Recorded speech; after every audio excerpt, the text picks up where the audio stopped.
How's it going, folks? Dr. Derek here, and I'm going to teach you how to wedge into a conventional deadlift starting position. Now, why would we wedge?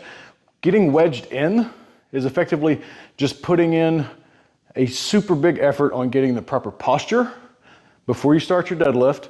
Keeps you from hunching over, but on top of that, when you actually get your posture locked in with a little bit of anterior tilt, or at least a neutral spine in the lumbar region, it helps bring in your hamstrings and your glutes into the beginning pull of the deadlift.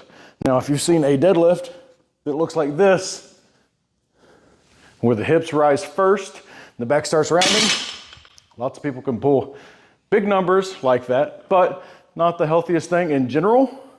And if you can get more musculature involved with the lift early on, the better off you're going to be as far as lifting big loads. Especially as these deadlift bars get flimsier and flimsier, this is going to be a lot more important as time goes on. So the idea here, I'll even go switch grip, is to get a nice flat back and get your hamstrings and glutes with tension in them to accompany the quads for a big leg drive in the bottom of the deadlift. And it looks something like this. As you can see, the weights are floating, but that's just because there's tension in my hamstrings and my glutes. I've got a little muscle back there, so it takes a little more weight for the weight to stay down on the ground. If this is 225, it would be enough. I would still be pulling into good position, but I'm hovering because there's actual tension in the hamstrings and the glutes. Now, this is a really difficult thing to teach people. What I want to do is give you a drill. Just like the sumo deadlift, we're going to use this green band. I'm going to leave about 8 inches on each side of the green band. I'm going to set up just like my conventional deadlift.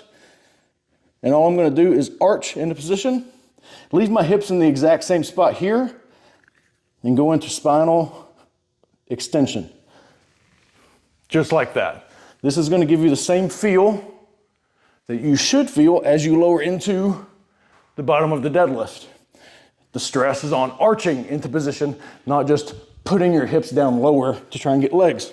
That doesn't really work. So we arch into position to where we can feel our hamstrings and our glutes tighten up.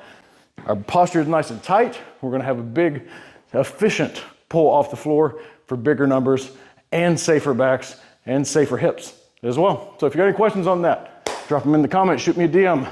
Have a good day.